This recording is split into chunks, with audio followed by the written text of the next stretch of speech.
우리 함께 한 절씩 함께 우리 교독합니다. 내가 명하는 이 일에 너희를 칭찬하지 아니하나니 이는 너희의 모임이 유익이 못되고 도리어 해로움이라.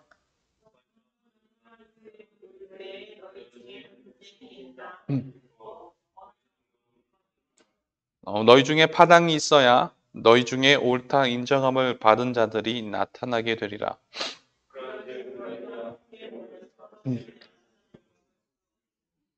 이는 먹을 때 각각 자기 만찬을 먼저 갖다 먹음으로 어떤 사람은 시장하고 어떤 사람은 취함이라.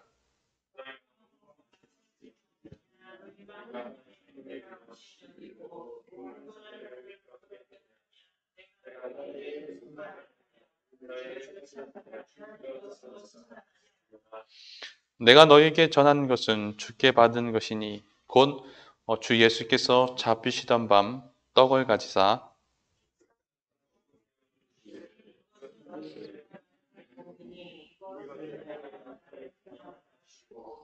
식후에 또한 그와 같이 잔을 가지시고 이르시되 이 잔은 내 피로 세운 새 언약이니 이것을 행하여 마실 때마다 나를 기념하라 하셨으니.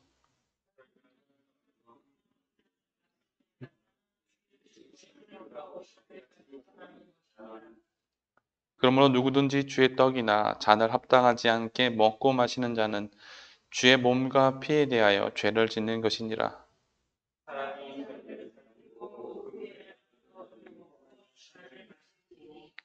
주의 몸을 분별하지 못하고 먹고 마시는 자는 자기의 죄를 먹고 마시는 것이니라.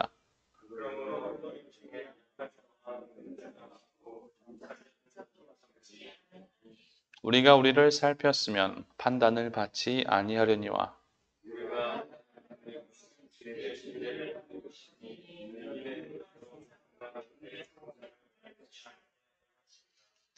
그런즉 내 형제들아 먹으러 모일 때 서로 기다리라.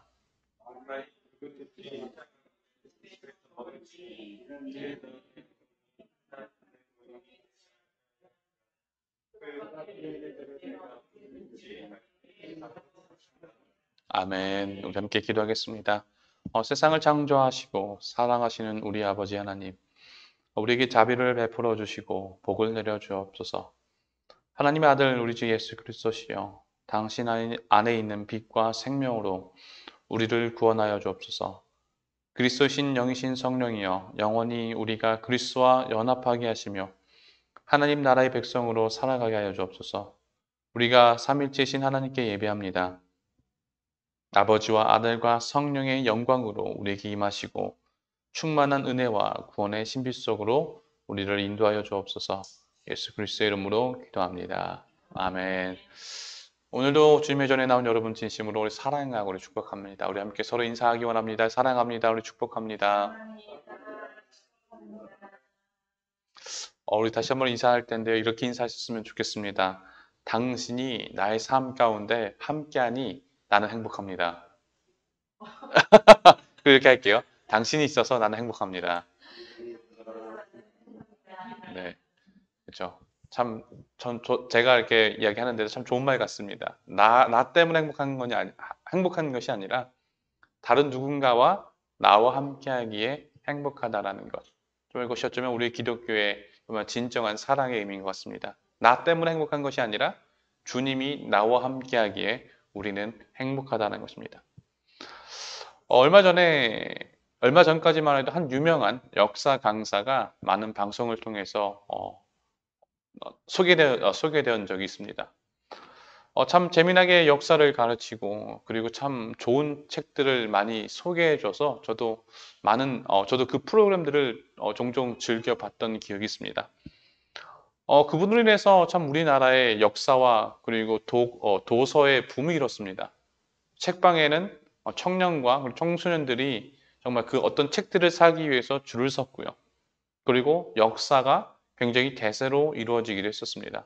참 안타까운 것은 얼마 지나지 않아서 그분이 했던 어떤 강의들이나 어떤 역사적 사실들이 오류라는 것으로 드러나면서 갑작스럽게 그분이 방송에 하차되면서 좀 우리나라의 그 독서의 붐도 참 오래 가지 않았던 것 같습니다. 제가 왜 이분의 이야기를 했냐면 좀 모든 분야에 있어서 사실 우리가 독서를 한다라는 것, 그러니까 다시 말하면 읽는다라는 것은 굉장히 중요하다라는 것입니다.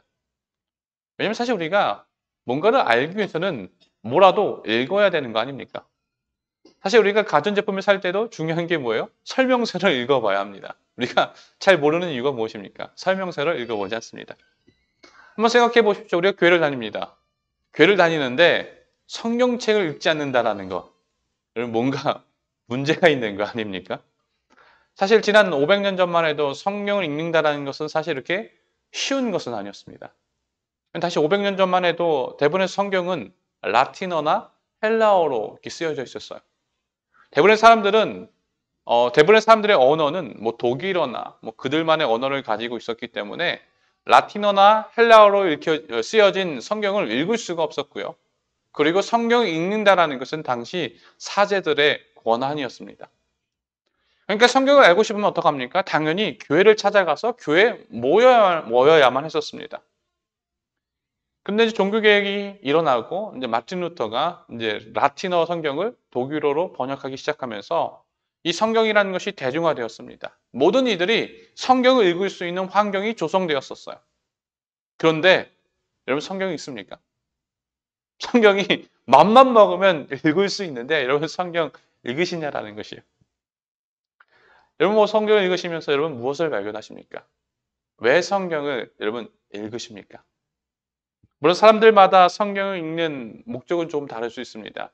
어떤 성경에 있는 내용을 알기 위해서, 뭐 혹은 뭐 내가 위로를 받기 위해서, 뭐 사람마다 목적이 다를 수 있습니다. 다만 성경의 진정한 목적은 무엇입니까? 왜 우리가 성경을 읽어야 하는 것입니까? 사실 우리가 성경을 읽는다는 것은요, 그런 겁니다. 내가 성경 속으로 들어가는 것입니다. 다시 말하면 성경을 읽을 때 성경에 쓴 이 저자의 목적이 무엇인지, 그 사람의 그 어떤 마음이 되어보자는 것입니다. 그럼 성경이 주된 고백은 무엇입니까? 성경에 쓴 사람들의 대부분의 주된 고백이 뭐냐라는 것이. 그들의 고백은 다 이런 겁니다. 내가 만난 하나님. 그 하나님에 대해서 그들은 다양한 방식으로 표현하길 원했습니다. 그러니까 우리가 성경을 읽는다는 것은 그런 겁니다. 어떤 단순한 정보를 얻기 위해서기보다 하나님을 만나는 과정이라는 것입니다. 물론 우리가 성경을 읽다 보면 굉장히 어려워요. 그리고 어떤 시대적인 차이도 있고요. 그리고 이게 도무지 무슨 말인지 이해되어지지 않을 때 있습니다. 때로는 번역의 문제이기도 하고요. 때로는 우리의 어떤 지식의 어떤 낮음의 문제이기도 합니다. 그래서 누가 존재합니까? 그래서 제가 있는 겁니다. 성경 읽다가 모르는 게 있으면 여러분 물어보세요. 뭐 전화를 하셔도 되고요. 뭐 카톡을 하셔도 좋습니다. 설교를 듣는데 도무지 잘 모르겠다 싶으면 설교 중간에도 여러분 손 드셔도 돼요. 전 상관없습니다. 질문하시고요. 그러니까 여러분 이런 질문들이 어떤 여러분의 어떤 성경에 대해서 풍부함을 만들어준다는 것입니다. 왜냐하면 사실 우리가 복음서만 보더라도 그렇습니다. 복음서를 보면요. 같은 내용들이 계속해서 등장을 합니다. 분명히 같은 내용이지만 이 같은 내용들이 등장하는 이유가 무엇입니까? 때로는 환경마다, 때로는 시대마다 사람들에게 그들에게 하나님께서 그들에게 다가가는 방식이 다를 수 있다는 것입니다. 여러분 그것이 인생 아닙니까? 성경이라는 것이요. 인생이라는 것이 하나의 법칙과 하나의 공식으로서 존재합니까? 우리 성경 읽다 보면 어떻습니까? 다양한 사람들의 인생살이가 등장을 합니다. 그리고 그 안에서 잡힐 것 같지만 잡히지 않은 하나님의 이야기가 등장하고 있습니다. 여러분 인생이라는 것이 여러분 그런 거 아닙니까? 여러분 인생이 잡히십니까? 인생은 딱 이렇다 라고 말할 수 있는 것이 있습니까? 여러분 인생이 무엇입니까? 라고 말한다면 여러분 뭐라고 표현할 수 있습니까? 아마도 사람들마다 다 다르게 고백되어질 거예요. 그러니까 우리의 삶이라는 것이 그런 것 같습니다. 특정한 공식이나 어떤 하나의 방식에 따라 삶이 절대로 흘러가지 않습니다. 다만 우리가 소원하는 것이 있어요. 그것이 성경에 때로는 어떤 저자들이 때로는 우리의 어떤 삶이 그것을 이야기해 줍니다. 그것이 뭐냐면 권성징악이라는 것이죠. 무엇입니까? 착한 사람은 복을 받고 그리고 악한 사람들은 벌을 받는다. 그것이 때로는 먹혀들을 때가 있습니다. 하지만 대부분의 이 권생징악이라는 것은 무엇입니까? 우리의 바람이에요. 조금 더 착한 사람은 복을 받아야 하고 악한 사람들은 벌 받았으면 좋겠다라는 것이 우리의 마음이라는 것입니다. 근데 사실 현실은 어떻습니까? 그렇습니까? 착한 사람들이 꼭 복 받습니까? 아니면 악한 사람들이 정말 벌 받습니까? 사실 최근에 증평에 이제 코로나로 인해서 한 어머니가 정말 목숨을 잃은 어떤 그런 일이 일어났습니다. 그리고 제 아내를 통해서 그분의 이제 가정사를 듣게 되면서 이런 생각을 했어요. 왜 어려운 사람들은 더 어려운 일을 겪게 되는 것일까? 차라리 못된 사람들이 벌을 받고 못된 사람들이 병을 얻어서 그렇게 빨리 죽으면 참 좋을 텐데. 근데 참 인생이라는 것이요. 말 그대로 내 생각, 내 계획대로 되어지지 않습니다. 어쩌면 하나님 뜻과 섭리라는 것도 그런 것 같습니다. 내 뜻과 내 계획대로 하나님의 섭리가 이루어지지 않습니다. 그래서 우리가 하나님의 섭리라는 것, 하나님의 뜻이라는 것은 그래서 알 수 없다. 혹은 하나님의 뜻은 신비롭다라고 표현할 수 있는 것 같습니다. 그래서 우리 삶을 보면 어떻습니까? 도무지 가능하지 않을 것 같은 상황입니다. 내 뜻대로, 내 생각대로, 내 계획대로 도무지 되지 않을 것 같은 상황인데 때로는 하나님께서는 그것을 가능하게 만드신다는 것입니다.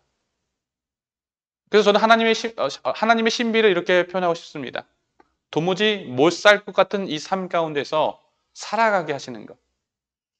그것이 바로 광야 이스라엘 백성들의 삶이 아니었습니까? 광야, 여러분 사방에서 산다라는 것이 여러분 상상이 되어지십니까? 물론 우리가 출애굽기 이야기, 광야 이야기 그냥 먼 이야기로 우리가 치부할 때가 많이 있는데요. 여러분 광야에서 산다라는 것이 정말 그것이 가능합니까? 이집트의 그 사막에서 산다라는 것. 여러분 지금 이 현대 시대도요. 사막에서 산다라는 것은요 불가능합니다. 근데 이스라엘 백성들은요 그 광야에서 몇 년을 살아갑니까? 40년을 살아갑니다. 그 말은요 하나님의 은혜가 아니고서야 도무지 살아갈 수 없다는 것입니다. 저도요 어떤 그런 면에서 매일 하나님의 은혜를 경험하면서 살아갑니다. 목회자의 삶이 참 그런 것 같아요. 특별히 뭐 농촌교회나 특별히 삼각교회에서 목회하시는 분들의 삶의 이야기를 들어보면요. 도무지 어쩌면 어떤 경제적인 어떤 그런 개념으로 도무지 살아갈 수 없는 환경입니다. 그럼에도 불구하고 오늘의 삶을 살아간다는 것은요. 정말 하나님의 은혜라는 것입니다. 어쩌면 여러분의 삶도 그런 것 같습니다. 내가 살 수 있을 만하니까 사는 것이 아니라 하나님의 은혜가 아니고서는 오늘 내가 있을 수 있다는 것을 고백할 수 없다는 것입니다. 그것이 바로 오늘 저희가 함께 제가 말하고 싶은 성만찬의 은혜라는 것입니다. 우리가 계속해서 함께 나눌 거지만요. 성만찬은요. 이런 하나님의 놀라운 신비를 고백해 하는 것입니다. 그리고 성만찬은요. 그런 삶을 살아가게 하는 것입니다.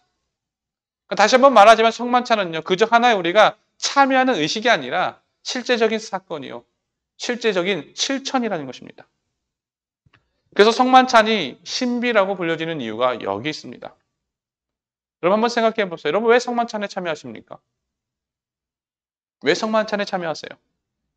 그저 하나의 종교적 의식이니까 아니면 다른 사람들이 하니까 내가 이거 안 받으면 뭔가 이상하니까 뭐 때로는 배고프니까 제가 어렸을 때 그렇게 했어요.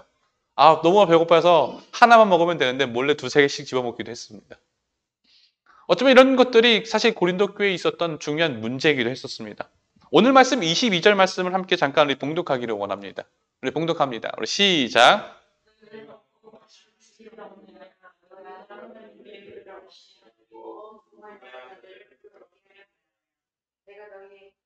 네, 네. 함께 읽습니다. 시작.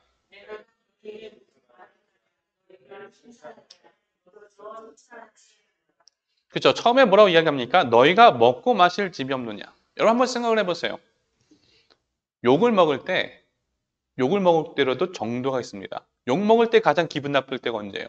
먹는데 누가 욕할 때예요. 참 맛있게 먹는데 야 너 참 돼지처럼 먹는다 그러면 참 그것만큼 기분 나쁠 때가 없습니다. 그러니까 개도 먹을 때는 안 건드린다고 하는데 제일 치사한 게 먹을 거 가지고 뭘 하는 사람입니다. 사실 오늘 본문을요. 이런 먹는 것 때문에 만약에 이것이 문제라고 한다면요. 참 기분 나쁠 법도 합니다. 내가 내 것 가지고 와서 내가 먹는데 왜 욕합니까? 라고 말하면 할 말이 없는 겁니다. 근데 성만찬의 문제는요, 먹고 마시냐의 문제가 아니라는 것입니다. 왜 그렇습니까? 성만찬은요, 먹고 마시느냐의 문제가 아니라 참여와 연합과 다른 이들을 향한 공감의 문제라는 것입니다. 저는 이 본문을 가지고 함께 말씀을 나눈 적이 있었습니다. 당시 성만찬을 하기 위해서 어떻게 했습니까? 당시 성만찬에 내가 참여하기 위해서는 성만찬에 필요한 빵과 포도주를 내가 직접 가지고 와야만 했었습니다. 그러니까 부자들은요, 내가 이것을 직접 가지고 올 형편은 됩니다. 문제는 무엇입니까? 다수의 사람들의 형편입니다. 30절을 보면요, 이렇게 고백하고 있습니다. 함께 봉독합니다. 시작.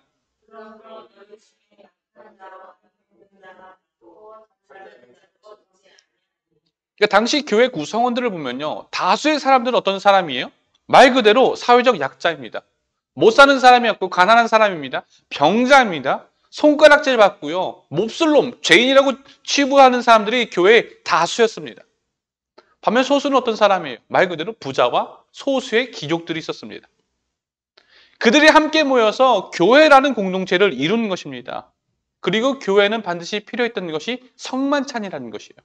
그러니까 지금 우리가 생각하면 예배의 가장 중요한 것이 무엇입니까? 라고 물어본다면 다수의 사람들은 설교다라고 이야기하실 거예요.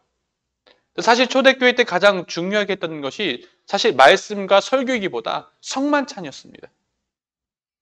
그러니까 당시 성만찬을 이루어질 때 당시 상황이 어떠했을까요? 21절 말씀을 보면요, 이런 상황을 이렇게 표현합니다. 함께 봉독합니다. 시작.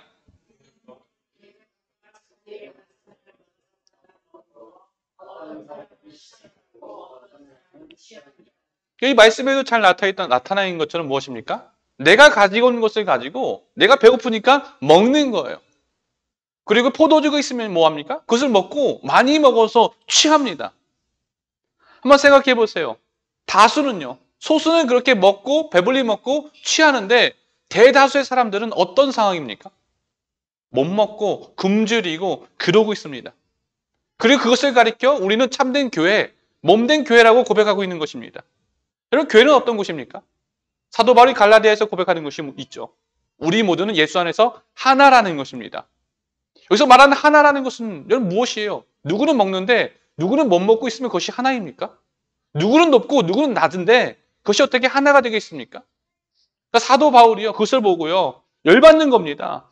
예수 안에는 하나가 되어야 한다는데 여전히 누가 옳으냐, 누가 그르냐, 네가 더 높으냐, 내가 더 낮으냐 싸움만 하고 있으니까 이 고린도 교회를 향하여 소리치고 있는 것입니다. 여전히 그곳에서 부자들은요, 부자로서의 풍족함을 누립니다. 가난한 자는요, 사회에서도 가난한 자, 업신여기고 죄인이라 취급받는데요, 교회 안에서도 여전히 약자로서 존재하는데 사도 바울이 그거 보기에 이것이 도대체 교회냐라고 고백하고 있는 것이에요. 바로 그것이 예수님께서요, 채찍을 들고 성전을 정화했던 본질적인 목적 아니었습니까? 마가복음 11장 17절을 보면요, 이런 말씀이 있습니다. 함께 봉독하기 원합니다. 시작.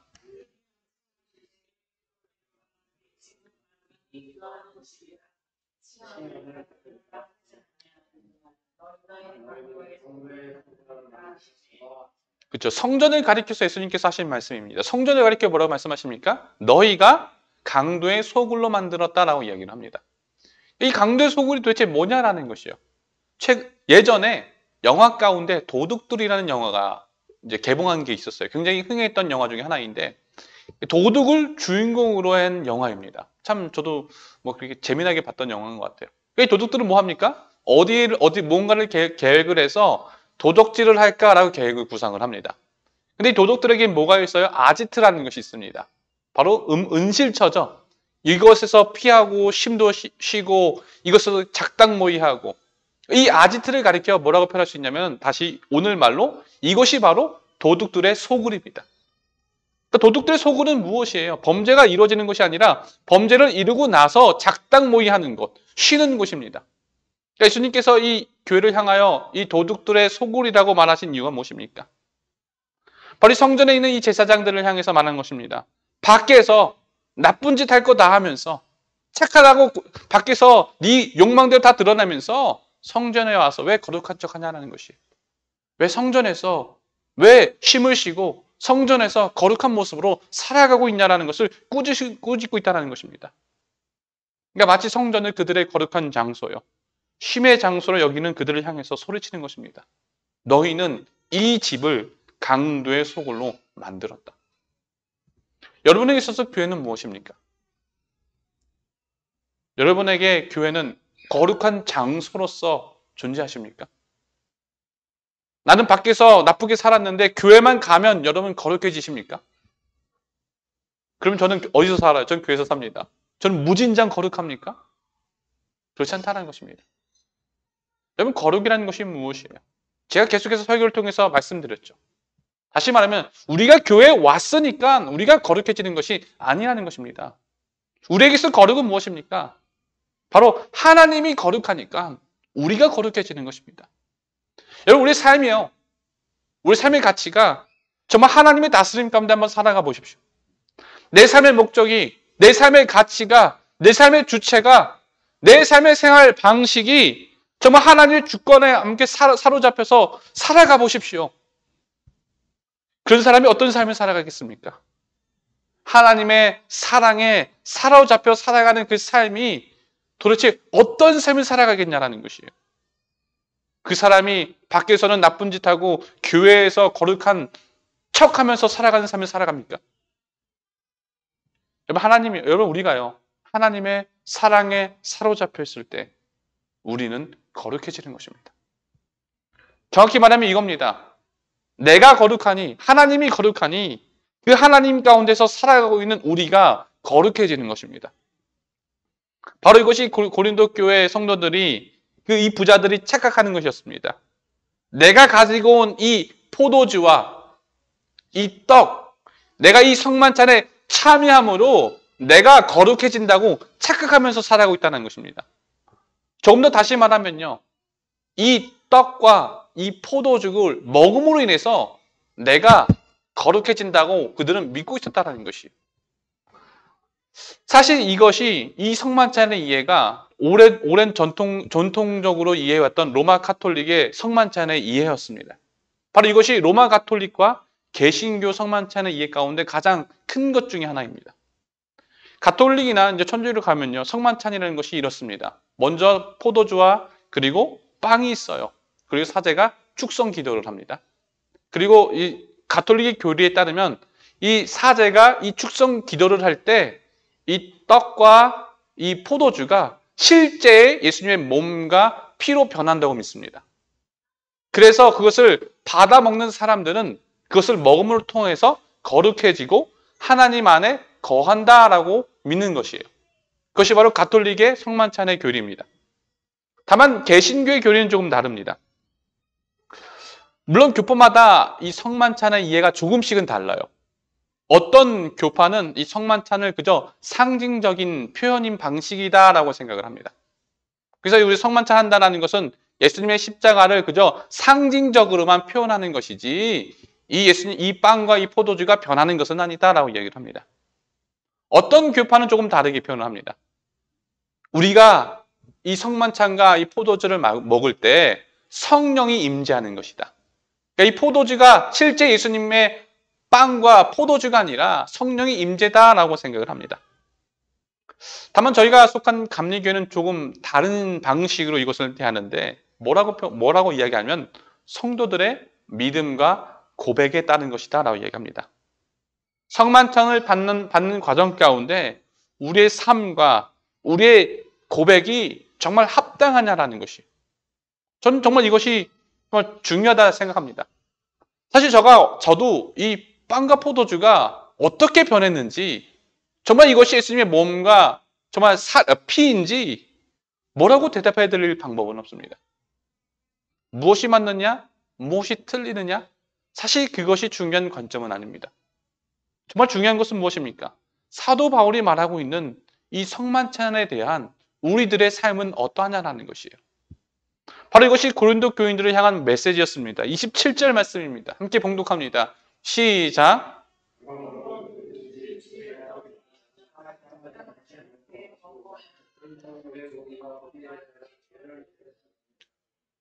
뭐라고 표현합니까? 합당하지 않게 먹고 마시는 자. 먹는데 여러분 이것이 뭘로 변하는지 사실 우리에게 그렇게 중요하진 않습니다. 우리가 종종 우리가 성만찬을 먹을 때 이런 이야기를 들어보셨어요. 성만찬에 빵을 먹을 때 절대 씹으면서 먹으면 안 돼. 왜 그렇습니까? 우리도 모르게 이 빵이 예수님의 몸이라고 생각하니까 가히 씹어 먹을 수가 없는 거예요. 그러니까 녹여 먹으라는 겁니다. 사실 어떻게 먹었든 그것이 사실 중요하지는 않습니다.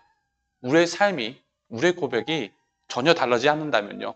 어떤 방식으로 먹는지, 내가 그것을 먹는지 마는지, 그럼 그것이 뭐가 그게 중요합니까?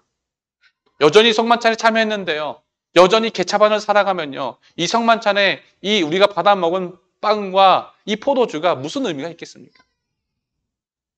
사도 바울이 말한 바가 그렇습니다. 왜 너희가 먹었던 이 성만찬과 이 빵과 포도주가 합당하지 않게 먹고 마시는 자는 주의 몸과 피에 대하여 죄를 짓는 것이니라. 여러분, 왜 우리가 먹었던 이 빵과 그 포도주, 내가 행했던 그 성만찬이 왜 합당하지 않는다고 말하는 것입니까? 그럼 여러분은 어떻습니까?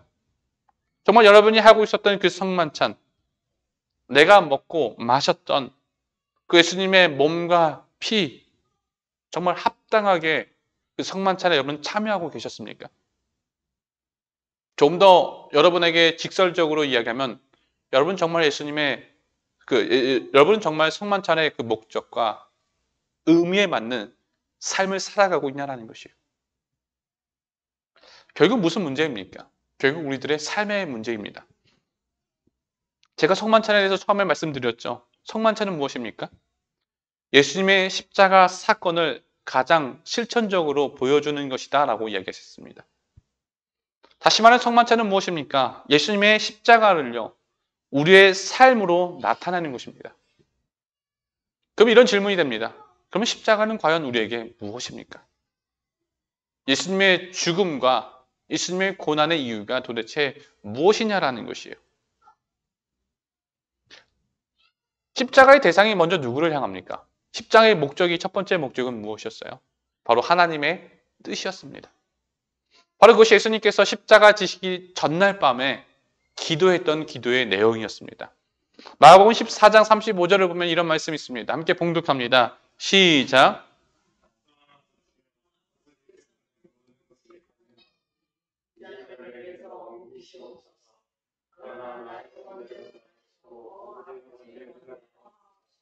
이 예수님의 기도의 목적이 무엇이었습니까? 내 뜻대로 마옵시고 아버지의 원대로옵소서. 십자가의 첫 번째 목적이 무엇이에요? 하나님의 뜻을 이루는 것이었습니다. 구약을 보세요. 구약을 보면 무엇이었습니까? 하나님의 뜻이 이루어지는 것이었습니다. 여러분, 하나님의 뜻이 무엇이었습니까? 결국 우리를 향한 바로 우리들의 회복이 목적이었습니다. 바로 그것이 십자가의 첫 번째 이유였습니다. 하나님의 뜻이 이루어지는 것. 두 번째는 무엇입니까? 그 십자가는요, 우리를 향합니다. 첫 번째가 하나님을 향하였다면 두 번째는요, 우리를 향합니다. 고린도전서 1장 18절을 보면요, 십자가에 대해서 이렇게 이야기하고 있습니다. 함께 봉독합니다. 시작.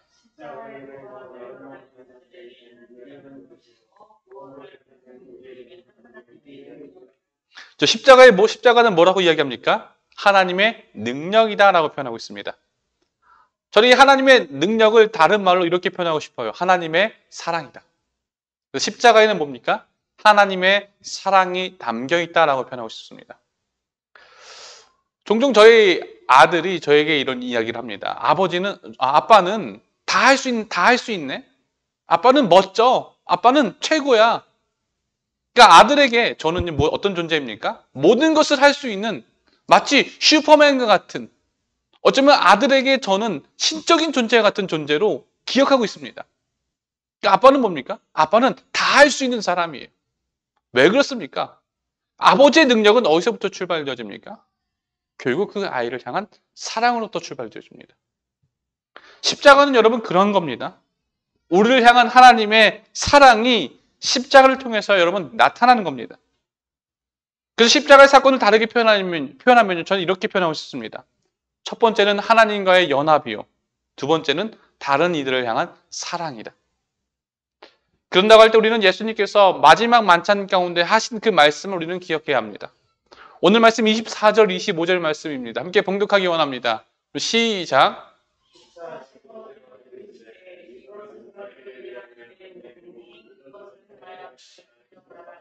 우리 15절입니다.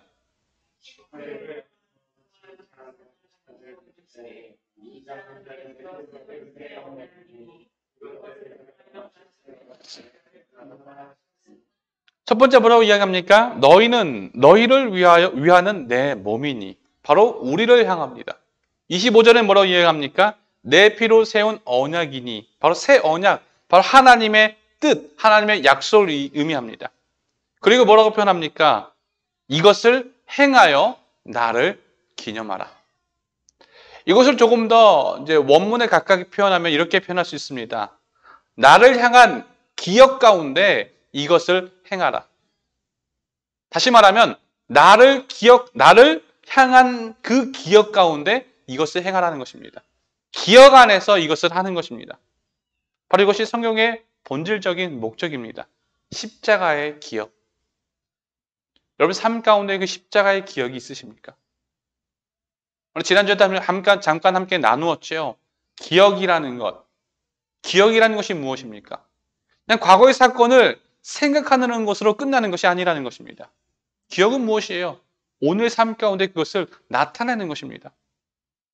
십자가의 사건은 무엇입니까? 단순한 생각이 아니라 오늘의 삶 가운데서 하나님께서 나를 구원하셨던 그 사실을 기억하고 동시에 그것을 삶으로 살아내는 것입니다. 십자가의 사건을 기억하는 그 삶 가운데 무엇이 고백되어집니까? 하나님의 은혜가 여러분 고백되어지는 것입니다. 하나님의 은혜가 깨달아져야 하는 것입니다. 바로 이 십자가의 찢기심과 피 흘리심이 나를 향한 하나님의 사랑이라는 것을 기억해야 하는 것입니다. 그리고 무엇을 합니까? 이제는 예수님께서 이 땅에 오신 목적을 알아가는 것입니다. 그래서 고린도전서에서 사도 바울은요, 오늘 말씀 30절에 이렇게 고백합니다. 함께 봉독합니다. 시작.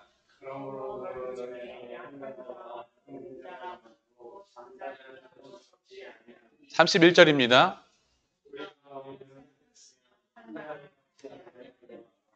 무엇을 하는 것입니까? 살피는 것입니다. 바로 무엇입니까? 우리 주변을 되돌아보라는 것이에요. 우리는 정말 우리 주변을 되돌아보면서 살아가고 있습니까? 우리 삶이라는 것이요. 나에게 집착하면 집착할수록 무엇입니까? 우리 주변은 보지 않습니다. 우리란 사람이 그런 것 같습니다. 나에게 집착하면 집착할수록, 나라는 사람을 드러낼수록 우리의 눈은요, 나밖에 보지 못합니다. 십자가라는 것은 무엇입니까? 나만을 보게 하는 것이 아니라 내 눈을 들어서 하나님을 보게 하는 것이고, 그리고 이웃을 보게 하는 것입니다. 그것이 바로 예수님께서 말씀하신 사랑의 의미입니다. 하나님을 사랑하고 이웃을 사랑한다.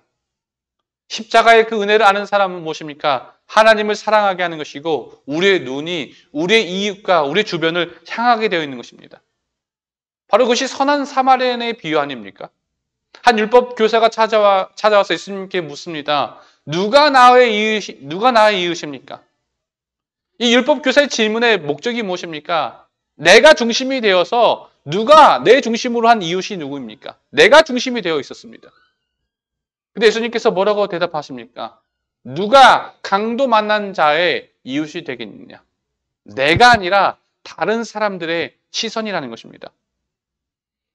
여러분, 교회라는 것은 무엇입니까? 교회는 내가 이웃이 될 만한 사람들을 찾아다니는 것이 아니라는 것입니다. 교회의 목적이 무엇이에요? 교회는 누구에게나 이웃이 되어 줄 수 있어야 한다는 것입니다. 지난주에도 함께 말씀드렸죠. 그래서 교회는요, 그런 교회가 모이기에 교회에서 사람들은 회복을 경험하는 것입니다. 단순히 우리의 노력과 우리의 선이 아니라 성경 말씀에서 이런 말씀이 있죠. 두세 사람 모인 곳에 내가 있느니라. 내가 하는 것이 아니라 하나님께서 그것에 임하기 때문에 그 안에 회복이 있다는 것입니다. 그래서 교회는 무엇입니까? 어떤 선과 노력을 통해서 이것이 선이 아니라 그 안에서 하나님의 능력을 보게 하는 것이 교회의 목적이라는 것입니다.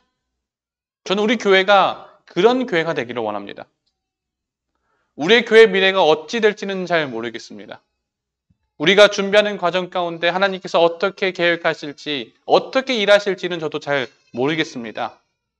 다만 우리 교회의 사명을 잊지 않았으면 좋겠습니다. 우리 교회는요, 우리 교회만을 위해 있지 않습니다. 우리 교회는 우리의 이웃과 그리고 다른 이들을 위한 그런 교회가 되기를 소망합니다. 저뿐만 아니라 여러분 함께 힘써주기를 소망합니다. 바로 여러분이 교회이고 여러분이 몸입니다. 다시 말씀드리면서 말씀을 정리하려고 합니다. 여러분에게 있어서 성만찬은 무엇입니까? 그것은 하나님의 사랑이고 그리고 이웃을 향한 사랑입니다. 우리 함께 기도합니다.